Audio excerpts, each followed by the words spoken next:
This is the Skies of Sordain Rassen Assault Frigate that I sell fully assembled and magnetized. It includes the hull, the elemental ring, and all of the modular add-on attachments, and a base. This is the base. It comes in a single printed piece, and there's the mount here. I include a 3-inch riser for it. If you'd like a different size, let me know. These could be theoretically stacked as tall as you're comfortable with, though I wouldn't go too high. It will get unstable very quickly. But I have all the way down to 1 inch and all the way up to 5 inches on a single piece. You actually don't even need to use this. It will fit just fine with the mount straight on the base, and that will work just fine if you want to put that down there that way.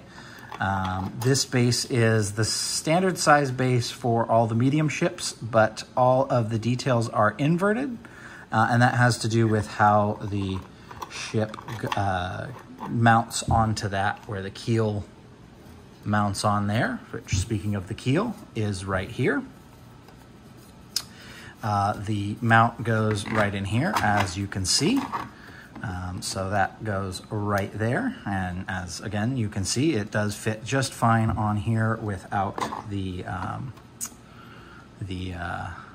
riser.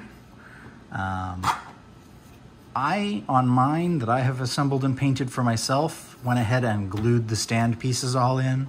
You don't necessarily have to, but I found that it's a lot more stable and I'm a lot more comfortable moving the ship around. So I would suggest it. It's just, I think it's worthwhile. So that's what I suggest people do. You can see the magnets for the next level on the underside there. And then here are the first two of the modular bits. These are just caps to cover up these magnet holes if you don't want to use the magical sordalite crystal. So within the campaign setting, this is what lets the ship float in the air and move along. It's kind of its propulsion system and how it flies.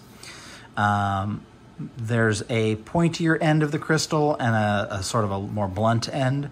That blunt end points forward. It will actually fit both directions. It's just not quite as tight of a fit. The angles in here don't quite match up. So if you want it to be flush, you'll want that smaller, flatter end towards the front. So that's the keel. Then we have the remainder of the ship over here. We'll go ahead and bring that in. The ship does separate into 3 layers that are also magnetized together. So you can sort of lay it out on your tabletop as a dungeon unto itself. There are 3 levels up here on top, or 3 rooms rather, up here on top. There are some doorways for which there are fully working doors. Let's get one in there. And so the doors slip right in and will open and close, and you can swap them out. There are 2 styles of doors. There are these flat bottomed doors, and then on the side of the ship over here, there are some hatches, and I include some big round sort of waterproof looking doors for that. So you can't really stick these in there. They just don't fit quite right. But all the other flat bottom doors are fully interchangeable. And I include a good variety, even with some extras, just so you can have, oh, hey, I want a metal door in this because this room is going to be a cell or secure storage or whatever makes sense for that. There is also a little hatch for the hatchway in there down to the bottom level. That can be used just to cover that up. And I also include a set of stairs to go underneath.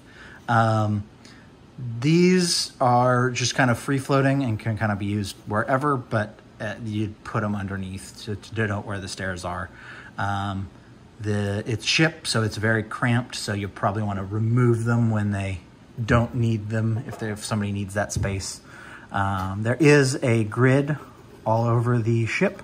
It's a 1-inch grid. If you do not want the grid, I can print out a version of it without the grid, but it's designed for D&D. D&D uses a grid, so you might as well have it. It's kind of how it's sort of the default that I do. Then we have the bottom level here that is these 5 major rooms. Here's one of those round porthole doors. There are 2 of those. And again, more doors. There's doors for all of the different rooms with options. And then this level actually has all of the modular mounts. There are 3 on each side, 2 in the middle here, 1 in the front, and then there's also 1 straight on the back. I usually use one of the fin pieces on my modular back there. I'll show you those in a minute. And then we'll kind of go through all the options for the modular mounts and sort of show you how all the complicated stuff goes together too. Oh, there's one other piece. There is a little helm that goes on here. You could glue it down if you want. I usually leave it loose because sometimes I want to use that for spacing, but if you wanted to glue it down, you certainly could on that piece. The first and easiest thing that you can put in those modular mounting points are a variety of these caps.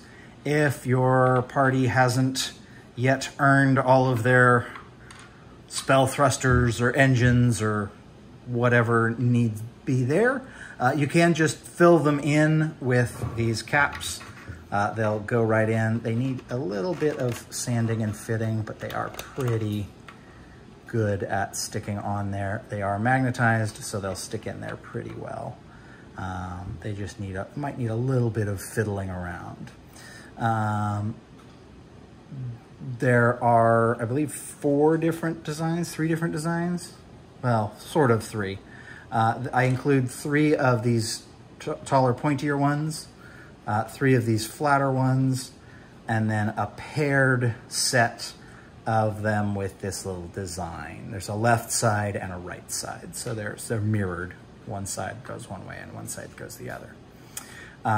The elemental ring, so if you're playing Eberron and want an elemental ring, there is an elemental ring that is fully magnetized and removable.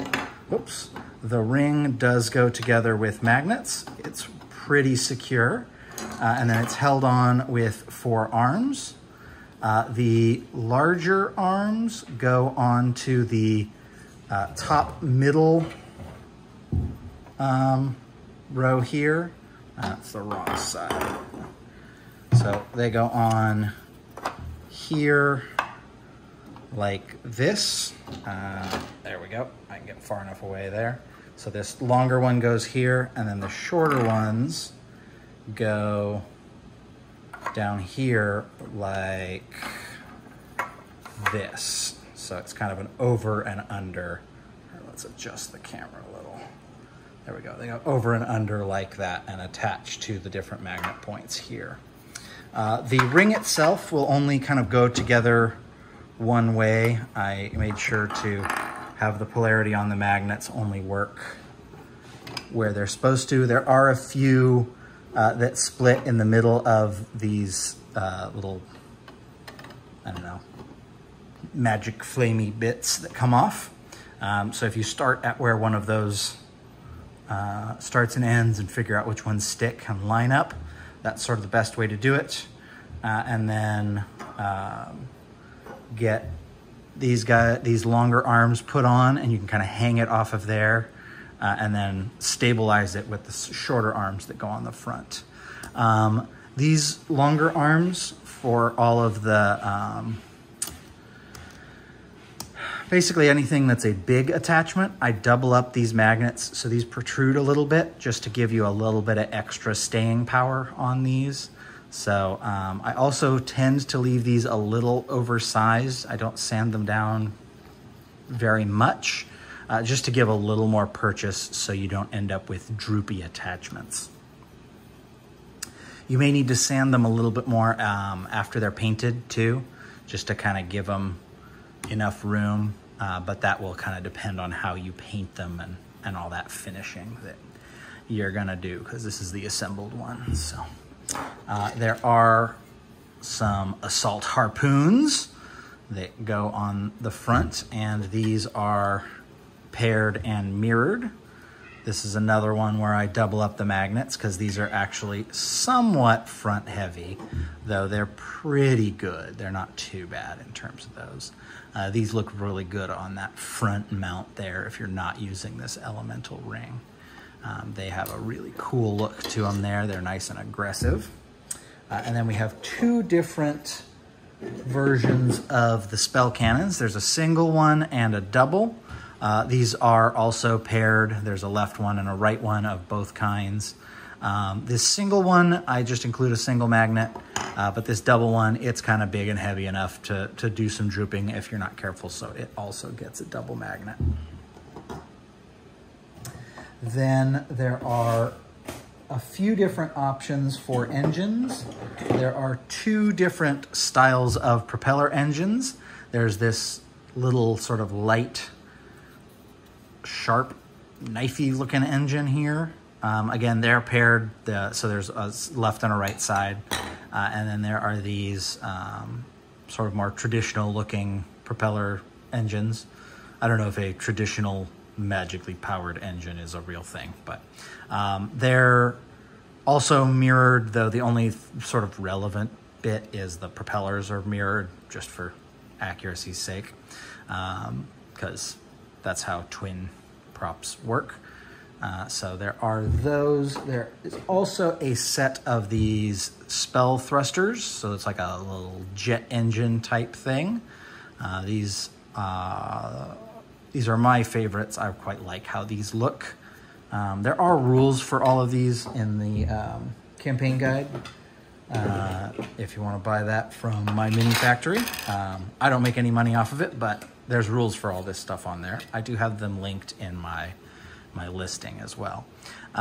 This is the fin that I typically use for the rear of my ship. I do include one of these, and then I include two of these side fins.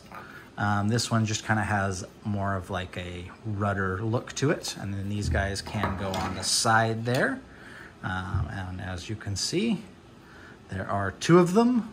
These aren't mirrored just because they're flat, so it doesn't make sense to, but I do include a pair of them. They also, as you can see, are magnetized, so they go on quite nicely. And that is everything. It's all the parts. I haven't counted them yet. I should go through and put that on my listing here in the near future. But I'm gonna pack this up and get it ready to ship out to the first customer. And if you're watching this and aren't him, you now know what all sorts of stuff will come in that listing of all of the parts.